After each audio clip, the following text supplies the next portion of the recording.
Assalamualaikum warahmatullahi wabarakatuh. Perkenalkan, nama saya Intan Fitri Nur Aini dari program studi bimbingan dan konseling semester 2A. Nah, pada kesempatan kali ini saya akan mereview 3 jurnal yang berkaitan dengan kurikulum dan pembelajaran untuk memenuhi ujian akhir semester dari mata kuliah kurikulum dan pembelajaran yang diampu oleh Bapak Muflih Ma'mun MPD. Nah, terdapat 4 poin yang akan saya review. Yang pertama itu ada konsep dasar kurikulum dalam pendidikan, kemudian ada peran kurikulum, kemudian ada fungsi kurikulum, dan yang terakhir ada hubungan kurikulum dan pengembangan pendidikan dalam konteks kelembagaan.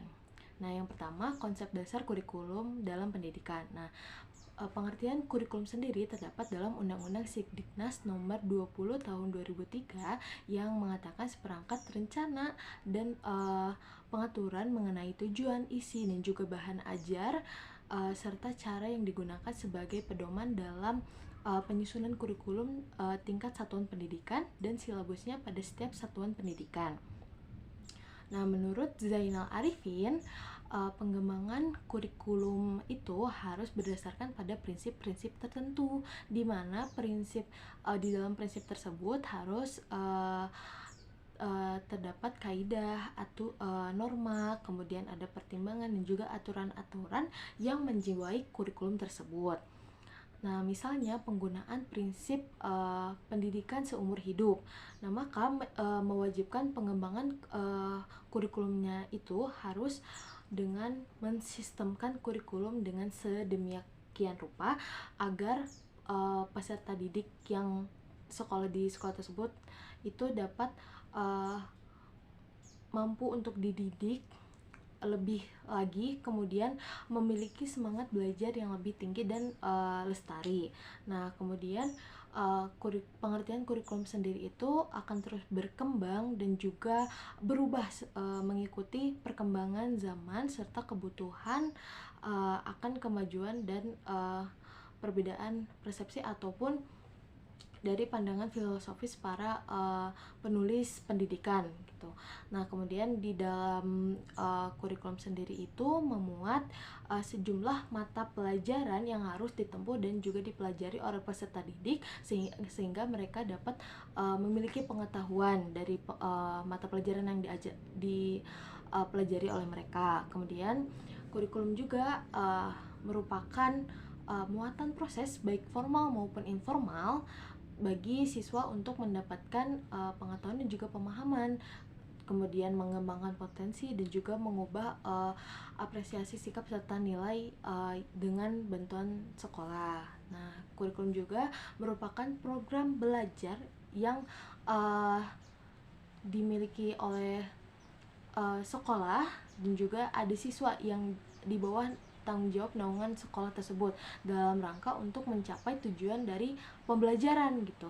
Nah, sehingga kurikulum itu sebagai program belajar bagi siswa harus memiliki tujuan yang ingin dicapai, kemudian ada isi program yang harus diberikan kepada siswa, kemudian ada strategi seperti apa yang digunakan untuk melaksanakan program tersebut. Jadi kurikulum itu memang sangat diperlukan dalam proses pembelajaran, apalagi di dalam kurikulum tersebut memuat mata pelajaran yang memang harus ditempuh dan juga dipelajari oleh peserta didik agar mereka memperoleh pengetahuan yang cukup, kemudian dapat mengembangkan potensi dan mengubah apresiasi sikap serta nilai dari bantuan sekolah. Nah, kemudian ada peran kurikulum serta fungsi kurikulum. Nah, peran kurikulum ini terdapat 3 peran kurikulum. Yang pertama itu peran konservatif. Nah, peran konservatif ini adalah untuk melestarikan nilai-nilai budaya yang diwarisi oleh leluhur kepada generasi muda, terutama peserta didik. Nah, dengan peranan konservatif ini, kurikulum dapat berperan untuk membentengi pengaruh-pengaruh buruk yang dapat merusak nilai-nilai leluhur sehingga dapat menjaga stabilitas sosial serta identitas masyarakat dengan baik. dengan baik. Kemudian juga dengan kurikulum ini dapat menjadi sarana penanaman nilai-nilai budaya pada generasi muda. Nah, yang kedua ada peran kreatif. Nah, peran kreatif ini kurikulum harus memuat hal-hal yang baru, yang kreatif agar dapat membantu peserta didik mengembangkan potensi yang dimilikinya, sehingga dapat berpartisipasi lebih aktif dalam kehidupan sosial dan yang berkembang secara dinamis. Nah, lalu ada yang ketiga atau yang terakhir ada peran kritis dan evolutif. Nah, kurikulum ini harus berperan dalam menyeleksi dan mengevaluasi apa saja yang berguna bagi kehidupan peserta didik di masa yang akan datang, seperti nilai-nilai budaya dan apa saja yang perlu dipertahankan dan juga diajarkan kepada peserta didik. Nah, jadi di peran kritis dan evolutif ini kurikulum itu akan memfiltrasi dan juga mengevaluasi nilai-nilai budaya yang memang harus diajarkan kepada peserta didik gitu. Berbeda dengan konservatif. Kalau konservatif itu lebih ke melestarikan nilai-nilai budaya. Nah, namun tidak semua nilai budaya itu diambil, tapi tetap harus disaring melalui peran kritis dan juga evolutif ini.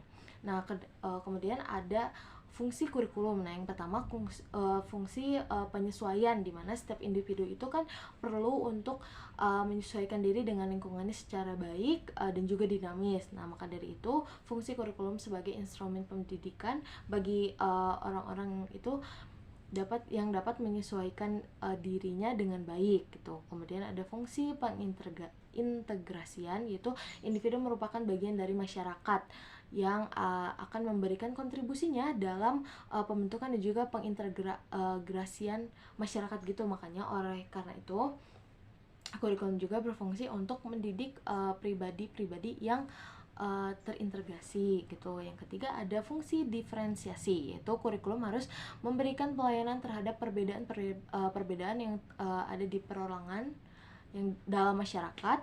Kemudian karena pada dasarnya setiap perbedaan ini akan mendorong seseorang untuk lebih kritis dan kreatif gitu, yang akan mendorong kemajuan sosial dalam masyarakat. Nah, yang keempat ada fungsi persiapan, di mana kurikulum berfungsi untuk mempersiapkan para peserta didik agar mampu melanjutkan ke jenjang studi yang lebih tinggi atau mempersiapkan mereka terjun ke masyarakat gitu. Yang kelima ada fungsi pemilih, yaitu memberikan kesempatan bagi setiap siswa untuk memilih apa saja yang diinginkan atau yang diminatinya. Hal ini penting untuk membentuk peserta didik menjadi masyarakat yang demokratis. Kemudian untuk membentuk keterampilan kurikulum.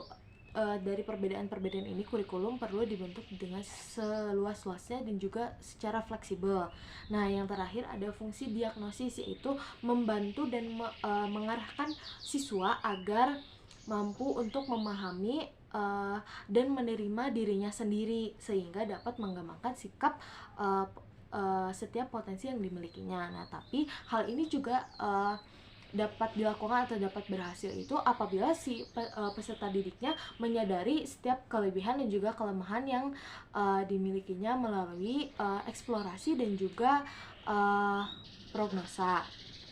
Nah, jadi pendidikan dan kurikulum itu tidak bisa dipisahkan. Mereka itu saling berkaitan sangat erat gitu. Kemudian kurikulum juga merupakan suatu pedoman yang dapat mendasari proses pembelajaran. Maka dari itu keberhasilan dari suatu pembelajaran dan juga pendidikan itu tergantung dari bagaimana kurikulum itu dibuat dan juga digunakan semaksimal mungkin oleh pelaku pendidikan gitu.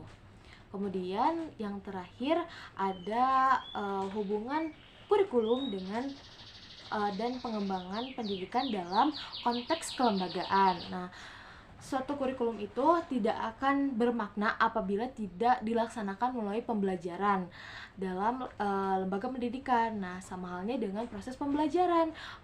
Proses pembelajaran juga tidak akan terlaksana dengan baik apabila tidak memiliki acuan yang jelas, yaitu kurikulum sebagai pedoman dalam pelaksanaan pembelajarannya. Nah, kurikulum juga menjadi arah jalannya suatu pendidikan yang mengatur berbagai aspek dalam pembelajaran untuk mencapai suatu tujuan pendidikan. Nah, secara teoritis dan juga praktis, kurikulum itu dapat membantu pendidikan membentuk kekuatan yang dinamis untuk menghasilkan output berupa ketercapaian tujuan pendidikan. Nah, output ini merupakan hasil dari interaksi antara setiap mata pelajaran yang ada di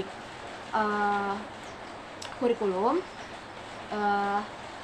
Jadi output ini merupakan hasil dari interaksi antara setiap mata pelajaran dengan yang terdapat dalam kurikulum tersebut. Nah, jadi hal-hal inilah yang mengatakan bahwa kurikulum ini sangat berpengaruh bagi suatu lembaga pendidikan sebagai rencana pendidikan menuju tercapainya tujuan pendidikan atau tujuan dari suatu lembaga pendidikan. Maka dari itu perlu bagi kita gitu untuk membentuk suatu kurikulum itu dengan baik dan dengan tepat gitu, harus memikirkan dengan matang, tidak asal untuk membuat, karena dari kurikulum ini yang menentukan keberhasilan dari suatu proses pembelajaran dan juga melihat dari ketercapaian tujuan pendidikan sendiri gitu.